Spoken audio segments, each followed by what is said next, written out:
there is something really amazing with this product. Why not? Ito to. And then that's the time where I was able to join the LRN in Hong Kong.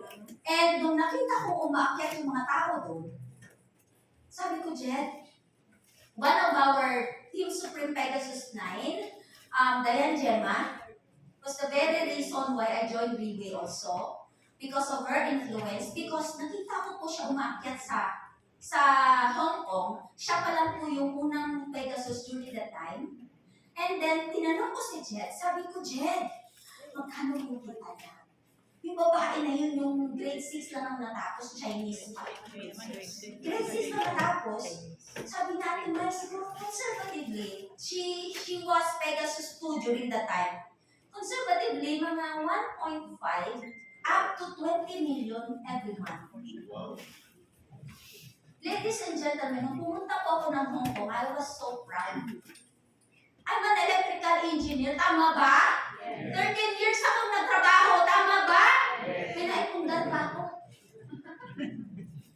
It's expectation versus reality, ladies and gentlemen. When I was working as an engineer, it was a rat race cycle.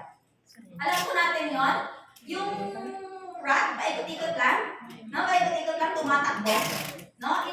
It's called rat race life. It's because gigising ka 3 a.m., magtatrabaho ka, uwi ka ng alas 7, alas 8 ng gabi, tutulog ka, gigising ka ulit. Ganun lang po paikot-ikot. For the past 13 years, ganun po yung buhay ko. Sabi ko, napakawalang iya naman. Siya, isang taon, 2 years sa Relay, and she's earning that much? Nakakahiya naman para sa akin. And, ano ba yung kaya nang gawin na hindi ko kayang gawin? And during that night, ladies and gentlemen, pinakita sa akin ni Lord that through the platform of Relay that I can be so much more. And that is the very reason why, especially the first-timers, I also want you to see your respective potential. And during that night, I was crying. I said to myself, sabi ko, Lord, what did I do to deserve this? It's because right there and then on that night, I already picture out na magbabago yung buhay ko because of this platform. And without a second thought, ladies and gentlemen, I dropped everything. During that time, I was also doing my side business, which is cosmetic business. Kaya natuto ako mag-ayos. And then I was also working as an employee, as an engineer, full-time. I dropped everything and decided to do Relay. Tinawagan ko nanay ko, kabang-kaba siya sa akin. Sabi ko, hindi mo wala kami makain. O, tain mo ako. But, ito lang yung pakiusap ko sa kanya. Sabi ko, Ma, just allow me, give me your blessing. I will do Relay 1 year. After, pag wala pong nangyari sa akin sa Relay ng 1 year, I will go back to employment.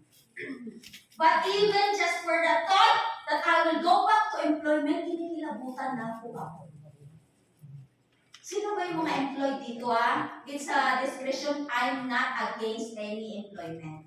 Kung if that is your passion, if you want, you plan, you grow where you are planted. Tama ko ba?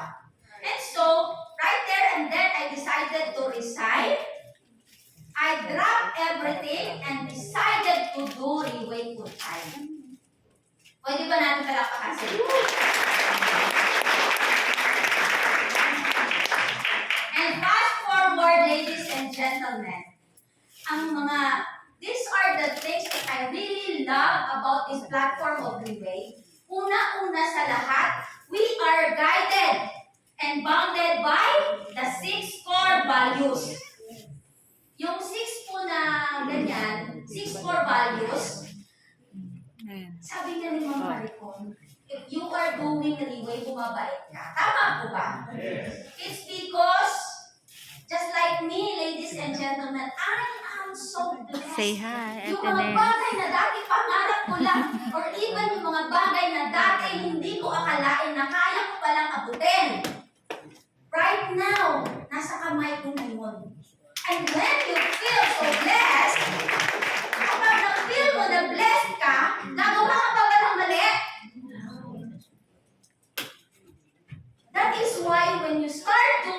Riway, kapag nasa puso mo na yung 6 core values ni Riway, matatakot ka nang gumawa ng mali. It's because you know that you are so blessed and God blessed you so much. Pero hindi ka pa din kontento, lahat ng nasa sayo, with just a snap of a finger, pag nagloko ka, lahat po yan mawawala. And that is the company that I really like. Even our boss, the founder, CEO, Mr. Lee Boon Hong, his motivation is no longer money, ladies and gentlemen. Because he is already a billionaire. Kung makikita niyo po kung gaano ka-generous si Riway, Riway is always thinking of the things how Riway can contribute to each and every one of you to ensure that you will become successful in this platform of Riway International. Ang dami niyang iniisip, mag-contribute. What do I need to do? What can I do para yung mga leaders ko, they will also become successful. And if you have a company like that, tatamad-tamad ka pa ba? Ang pinaka-gusto ko sa lahat, ladies and gentlemen, when during our 7th gala dinner, the theme for the gala dinner last 2023, the theme was a legacy. The legacy, like that. So, Miss Mai, bakit may legacy pa dito sa Riway? Ladies and gentlemen, my second born is a son, and he has autism. And when I learned that he has autism, kahit hindi ko kaya kumuha ng insurance, kumuha ako ng sangkat-tutak na insurance. It's because during that time, insurance is the only thing I know that will ensure na pag tumanda ako at pag tumanda siya at hindi siya nakapagtrabaho, might as well, mabibigyan ko siya ng something so that kung worst to worst scenario man, hindi siya makapagtrabaho, he will still live a better life. Tama ko ba? Right. And ladies and gentlemen, as a parent, sino ba yung mga parents sa room? Can I see the raise of hand? Lahat ng ginagawa natin, we are doing everything for our children's future. Tama ko ba? And so when I learned that the account in Riway International, sabi nila, Miss Mai, naipapamana to. Ibig sabihin, what you have built for your entire time in Riway, lahat-lahat po ng pinaghirapan mo, lahat ng na-build mo sa Riway, when it's your time to go, yung account mo, ipapamana kung sino po yung ilalagay mo sa beneficiary. Yes. And ladies and gentlemen, in employment, sumuko na yung mic. Sa sobrang gagawin. Sa employment mo ba, if you become a CEO, and then nag-retire ka, papalitan ka ba ng anak mo? Hindi. But then sa Riway, kahit ano pa po yung na-build mo, lahat-lahat po yun mamanahin ng next generation mo. And that is simply building a legacy for your next generation. Pwede po ba natin palakpakan ang platform ni Riway? The next thing that I really like about Riway, ladies and gentlemen, sino ba dito yung mga allergic sa networking? Allergic. Yung pag narinig pa lang yung networking, gusto nang tumakbo. May I see the raise of hand? Ang dami. Hindi po kayo nag-iisa. In fact, when I joined Riway, nung bumili ako ng product at nalaman kong networking, parang gusto kong bawiin yung membership ko. Ipangalan mo na sa'yo, huwag na sa akin. Because I am so allergic with networking. But ladies and gentlemen, I would like to assure you na lahat po ng ayaw natin sa networking, wala po yan sa Riway. Ulitin ko ha, huwag po kayong mag-alala, especially the first-timers. Lahat ng ayaw natin sa networking, wala po yan sa Riway. Una sa lahat, meron din kayong power? Wala. Pangalawa, milyon-milyon pala pa. Wala pong ganun dito, no? And kung i-check nyo man yung mga profile namin, hindi po kami naghahawak ng pera. Kasi excuse me, hindi kasya sa kamay.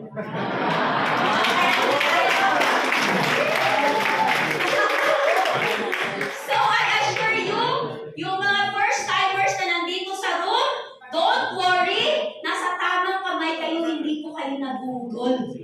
No? And these very people who are wearing black, kahit nakaitim po yung mga yan, hindi po kami mafia. And most of the time, ladies and gentlemen, lagi ko itong sinasabi, no? And I'm very, very proud to say, itong mga nakaitim na to, there are a lot of people whose lives has been changed and whose lives has been given hope. I have a client, sabi niya, Miss Mai, nung una kang pumunta sa akin, natakot ako, akala ko Mormon ka. Kasi nakaitim, tapos nakasuit, ganun daw pala yun, akala ko magsusulisit ka. And then, after a while, sabi nga, Miss Mai, it's okay kahit nakaitim ka lagi, pero you are my angel. Ladies and gentlemen, these very people who are wearing black, these people are the, ano matawag doon? Yung hinahawakan during the Olympic. They are the torch of light, bringing hope to you. If you want to become successful in all aspects of your life, you are in good hands. Pwede po ba natin palakpakan lahat ng leaders natin? And ladies and gentlemen, ang pinakagusto ko sa lahat na attitude or culture ni Riway is the culture of generosity. Ladies and gentlemen, lahat po ng events ni Riway libre. Wala kang ibabayad kahit pisong duling.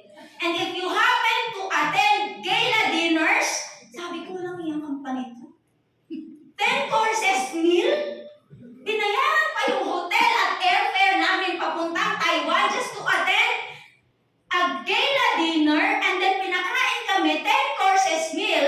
We started eating 6:30 p.m. Nung alas 11 na, kumakain pa rin po kami. For 26,000 people. And that is how generous Riway is. And if you are in a generous company, ladies and gentlemen, matatakot ka pa ba? Baka uubusin lang ng company na to pera ko. And naranasan ko yan. Sa ibang company, para ka maka-income, let's say, nakabuild ka na ng tao, tapos may nag-work na under you. Bago ka kumita, kailangan meron kang sariling personal sales. Tama po ba? In those company, they are not pro people. They are pro company. Kasi bakit? Ang iniisip lang nila yung sales nila. Tama po ba? Si Riway po, above everything else, wala po si Riway maintenance. Hindi ka po niya dudugasin na kailangan every month pumili ka ng product. Pero po dito, kahit natutulog sa bahay, of course, hindi natin pinopromote ang pagiging tamad. No? But then, even if natutulog sila sa bahay nila, they still earn dahil pinagtrabahuan po nila doon. Yes. And that is how generous Riway is, ladies and gentlemen. I assure you, this company is really a pro people. Your success, kumbaga, lahat na lahat na ng pwedeng i-contribute ni Riway para lang maging successful ka, nandyan na, 99% is being laid after you.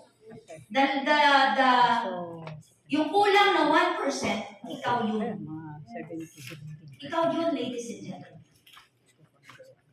Now, before I end, no, sabi ko nga, nung tumawag yung mama ko, sabi niya, luka-luka ka. Engineer ka, 6 years ka na nag-aral eh. Tapos nag-riway-riway ka lang. I would like you to know that that was the best decision that I've ever made. Wala bang alam?